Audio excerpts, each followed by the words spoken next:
من قصص الخوي وحق الخوي على خويه.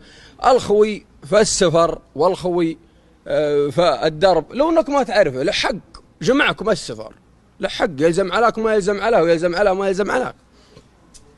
في حنا قديم من يوم اننا نشانا وانتم قدامنا نسمع بمثل يقول خوينا ما نصلب بالمصاليب ولا يشتكي منا دروب العزاري.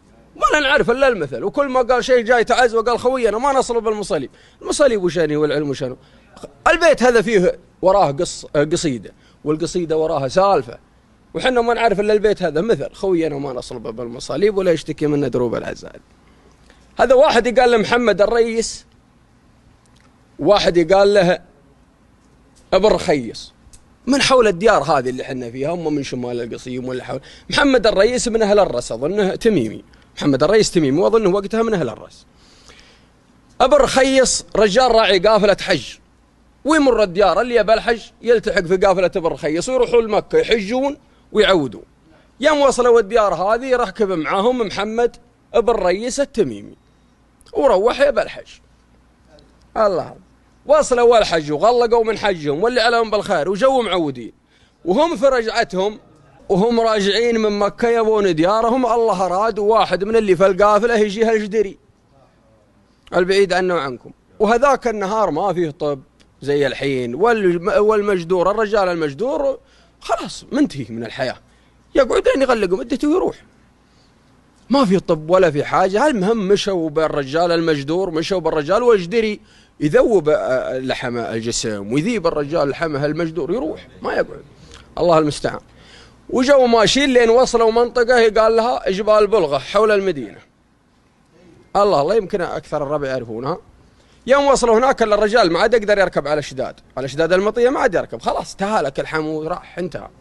وقف برخيص القافلة، وقف القافلة قال الرب حنا معنا خوي وخوينا مجدور وجاه اللي جاه وانتم عارفين العلم، والحين حنا وش السواد في الرجال هذا، وش نسوي به؟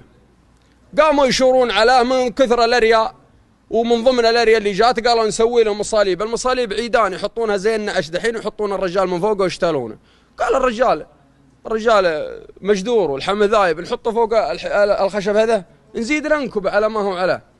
كثرة الارياء راي ازرق. قام محمد بن الرئيس التميمي قال الراي عندي، وإن شاء الله أنكم ما تقولوا لي لا ولا تعرضوني في الراي هذا. قالوا وش الراي يا محمد؟ قال الراي القافلة تمشي وداعة الله، وأنا والرجال المجدور بنقعد في الديرة هذه، أما طاب وجيت أنا وياه، ولا مات وجيتكم الحالي، ولا رحنا سوا مرة.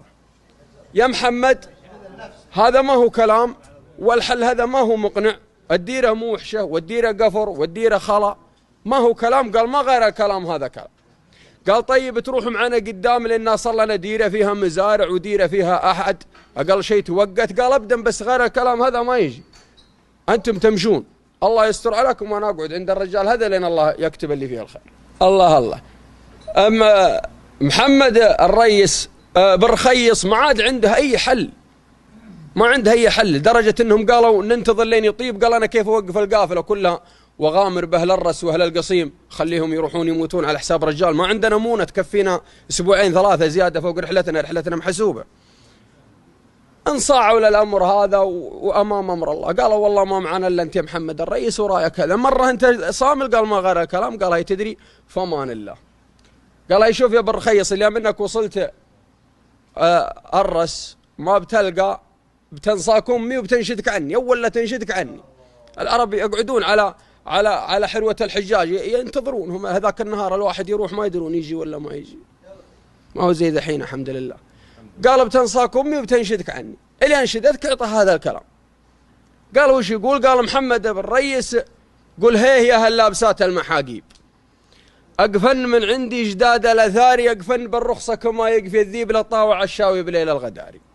ما كن صفق ذيالهم بالعراقيب، رقاصة تبغى بزينة تماري يا برخيص كب عنك الزواريب. عمارنا يا برخيص عواري، خوينا ما نصلب بالمصاليب ولا يشتكي منا دروب العزاري.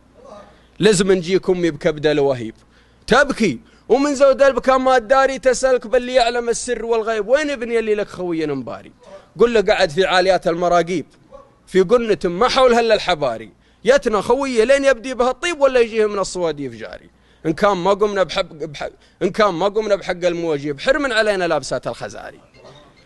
اخذوا فتره ويطيب المجدور، ولا لدوا اهل الرسل لا محمد الرئيس والمجدور داخلين عليهم، وسموا الرئيس ذاك النهار ابو الضلعان. قالوا لي ناس كثير انهم عائله ابو الضلعان موجوده عندكم اظنها لحد الان. الله فرس، سموا محمد الرئيس ابو الضلعان من جبال بلغه اللي قاعد هو والرجال المريض هذا. سبحان، فهذا من حق الخوي، من القصص اللي تحثنا على الخوي وعلى حق الخوي.